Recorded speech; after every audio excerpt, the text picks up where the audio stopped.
বিসমিল্লাহির রহমানির রহিম। সংগ্রামী উপস্থিতি, এই যে স্থানীয় সরকার নির্বাচনগুলো আমরা মনে করছি যে আসলে দ্রুত সময় হওয়া দরকার। তো আজকে আমরা একটি জিনিস দেখলাম, সেটা হলো এমসিপির পক্ষ থেকে যে সংবাদ সম্মেলন করে যেটা জানানো হলো, সেটা হলো যে তারা দক্ষিণ সিটির প্রার্থী হিসাবে আসিফ মোহাম্মদ সজীব ভূঁইয়াকে নিযুক্ত করেছেন।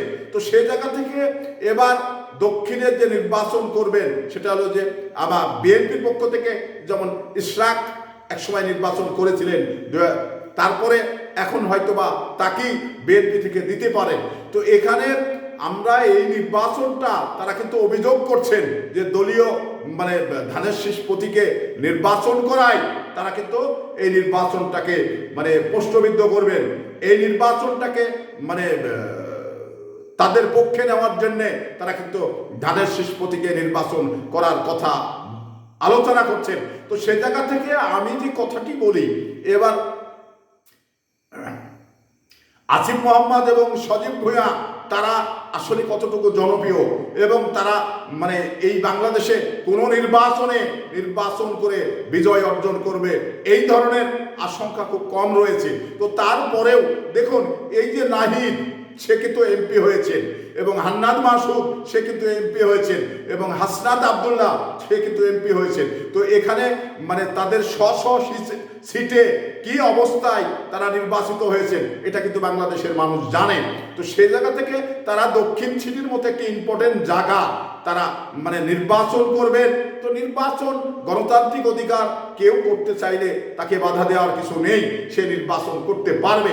তো এখন যে বিষয়টি আমি আপনাদের সামনে বলি, সে বিষয়টি হলো যে তাদের কতটুকু জনপ্রিয় মানুষ তারা এই আসিফ মোহাম্মদ সজীব ভূঁইয়া যেনাকে প্রার্থী করছেন, উনি যে আপনার প্রশাসক নিয়োগ দিয়ে কোটি কোটি টাকার বাণিজ্য করেছেন এবং তার বাবা ওই এলাকার ইউপি চেয়ারম্যানের সঙ্গে আতাত করে ভূমিহীনদের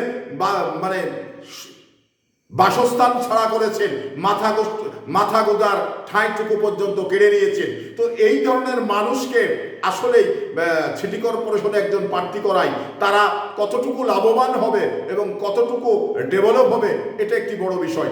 আর একটি বিষয় যেটা কাজ করে সেটা হলো যে বিরোধিতা করার জন্যেই তারা হয়তো এই প্রার্থীটা দিচ্ছেন, কারণ তাদের প্রার্থী নিশ্চিত ফেল করবেন, ফেল করার পরে তারা বলবেন যে নির্বাচন কারচুপি হয়েছে। যেমন নির্বাচনের আগেই প্রার্থী সিলেক্ট করার সময়ই তারা যে অভিযোগটা করছেন, তাহলে পরবর্তী সময় তাদের কি অভিযোগটা থাকতে পারে, তারা এ নিয়ে অনেক অভিযোগের বাক্স খুলে বসবেন। তো সেটা নিয়ে আমি জাতির সামনে একটি জিনিস পরিষ্কার করতে চাই, এই আসিফ মোহাম্মদ সজীব ভূঁইয়া নির্বাচনে তো হারবেনই এবং বিএনপিকে বিতর্কিত করার জন্যে তারা যে প্রক্রিয়াটা নিয়েছেন আপনারা জানেন যে শুধুমাত্র এই বিতর্ক করার জন্যেই তারা কিন্তু এই যে দক্ষিণ সিটির প্রার্থী হিসাবে ঘোষণা করলেন আসিফ মোহাম্মদ সজীব ভূঁইয়াকে।